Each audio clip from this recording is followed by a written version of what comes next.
Steve and Jill here. Hi. Welcome to the Land Academy Show, entertaining land investment talk. I'm Steve and Jack Butella. And I'm Jill DeWitt, broadcasting from the Valley of the Sun. Today, Jill and I, we're going to talk about houses. It's really the House Academy Show. Oh, yeah, it's House Academy Show today. Yeah. Houses versus apartment buildings. You know, the name of the show is SFRs versus Multitenant Investments. Mm-hmm. Before we get into it, I have a question. Do you use all your luggage for hauling things other than clothing? Because that's what seems to happen to all of our luggage. I had to hold on, like physically hold back my one good rollerboard because he wanted to fill it up with stuff. So ammunition's really heavy. Yeah. And the easiest thing to haul it around in that I found is the suitcases. Very nice Travel Pro luggage that I have. And he tries to take them all. I'm like, you can have them all, but you got to leave me one. I am not going to travel on a trip and have my clothes have like gunpowder on my clothing when I unpack my suitcase. So it turns out men and women are real different. Yep. Exactly. Before we get into it, let's take a question posted by one of our members on the landinvestors.com online community. It's free. And don't forget to subscribe on the Land Academy YouTube channel and comment on the shows you like. Amy wrote, has anyone run into an issue with Redfin not having matches for zip codes in a county? Doing the red, yellow, green test, I wasn't sure if there's an alternative. I'm new to this. This is you. So people, especially really young people, believe that the internet sometimes is kind of like a God-given right. Like utility companies, like you turn the tap and the water comes out. It's a public service.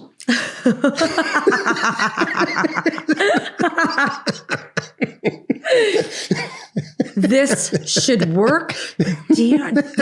I just spent $1,200 on the 13 Pro, and I don't have 5G at this moment. The internet is a collection of independent businesses like Land Academy or Land Stay, or, you know, and we're here to make money. And so Redfin's no different. Redfin chooses who they do business with based on where a lot of real estate deals go down. Like where the money is. Which are cities. They're in bigger cities. The bigger the city, the bigger the real estate deals, or in volume of real estate deals. So Redfin has made a strategic decision, and I don't disagree with them at all, that they're just not going to have contracts with certain MLSs that are rural because they don't care. And that's fine. Mm-hmm. They can do that. Realtor.com is run by the National Association of Realtors, and they have 100% coverage of the entire country. Zillow, 100% coverage from what I can see. So Redfin is just got, I don't know, it's probably 60 or 70%. But it turns out we buy and sell rural vacant land a lot. So Redfin is not, although they have the greatest data there ever was, they don't have 100% coverage. Mm-hmm. I don't know how else to say it. No, that was fine. That was good. Today's topic, SFR versus multi-tenant investments. This is the meat of the show. Here's the deal with commercial real estate. Here's how you make money in commercial real estate. I'm going to settle in now. You buy a piece of property. I don't care if it's an apartment building, a skyscraper, a trailer park, doesn't matter.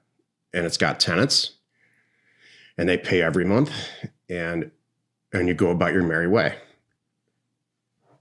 It's a terrible return on investment if you line it up against any company, like a manufacturing company or a company like Land Academy or any, you know, it's not a good, you can't, most people that are very, very successful in life, professionally, will look at real estate and say, it's a necessary evil and I can't stand it. Who says that? Every person I know who owns like a manufacturing company is like, I can't stand real estate. We just lease it. Oh, the fact that they even have a lease is painful, and I understand that. Okay. Leases stink. So here's... I'm sorry. I'm sorry. Let me get through this, all right? Oh, sorry.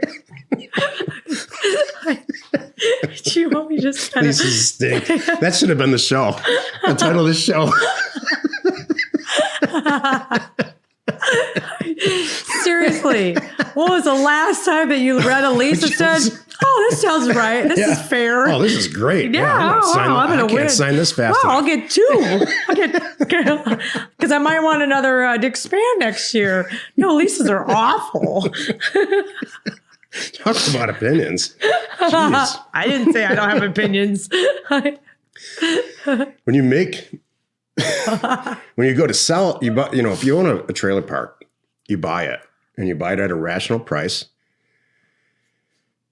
You raise the rent or you fill it up. Lease out the Or spots. fill it up to vacant spots, and then you go to sell it. You make the money when you sell it. The fact that it generates income or revenue is nice, but it's not setting the world on fire by any stretch. You make the money when you buy and sell it. Mm-hmm. So I ask you, why not just cut to the chase and buy and sell it with intent, which is what we do, which is what Land Academy is. So you can take a multi-tenant building. This whole show came up because a few weeks ago during Thanksgiving, a friend of ours was out from Los Angeles walking through a house. Mm-hmm. And he pulls the house up and he looks on his phone and says, wow, they paid $780,000 for this 3 years ago, and they're selling it for $2.2 million. It's like, and then he looks at me and he says, I bought and sold 3 apartment buildings in LA and I didn't make this much money. All I had to do is buy one of these houses to buy and sell it within that time period. I would have made more money. So my whole point of this show is this is actually informational. Oh, I'm sorry. Unlike yesterday. Oh, I'm sorry. I'm sorry. I'm on the entertainment part of this. Please, just when you go into any real estate deal, know how much you're going to buy it for and know how much you're going to sell it for and how long that's going to take. Exit plan. Buy it low, sell it high, quickly. That's the whole point of the show. It kind of is. When you think about it. It's not like buy a big multi-tenant property, clean it all up, paint it, love on it for 2 years, collect some rent, and then resell it. No. Buy it real cheap right now. Slap some paint on it and move it out. It was so interesting because you can do that with houses. Your family's in town and they do honestly, I think there's a mental mindset of who does one way or the other. Because you and your sister are the exact opposite on this. It's so funny. Well, she flat out says, she walked into our garage here because she's staying with us at the house. She's like, you guys don't have any stuff. Oh. She's like a real estate hoarder. Oh. And she does? Yeah. They have like 20 rentals or something. She said flat out, I don't ever throw anything away. I don't ever. Really? Seriously said that? Yeah. Oh, watch me. Yeah, I me throw too, away Joe. too We're on the much same page sometimes. about I'm this. like, Me too. oh, shoot, I wish I had that. Same thing.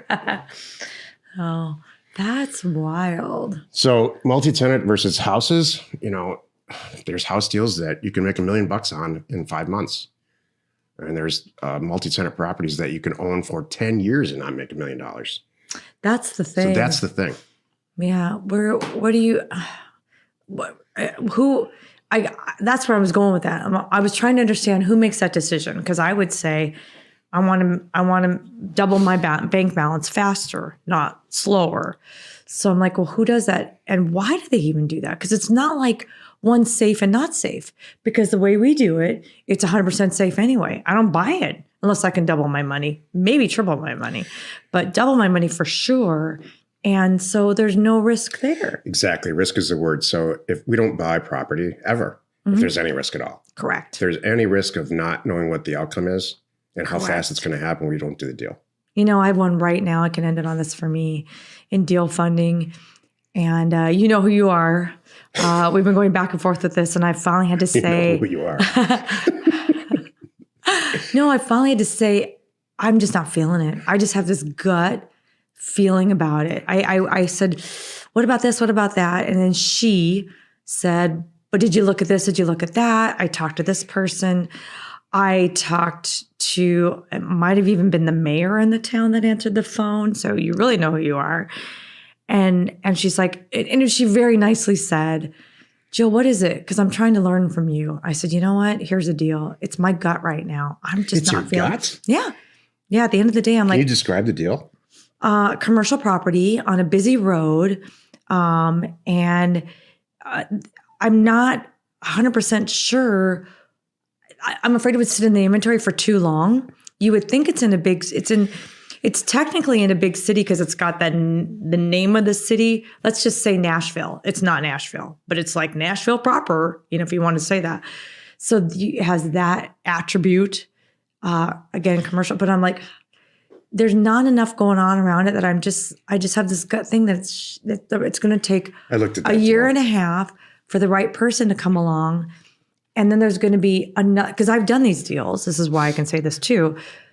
I think it's going to be 6 months of them doing their due diligence, and then it still might fall through. And then we're back. Now we're at 2 years and the price is right. So that's the funny thing too. It's almost like, all right, I'll just throw this amount of money at it because it's not a lot of money, but I'm like, I still just don't want to tie it up and have the aggravation.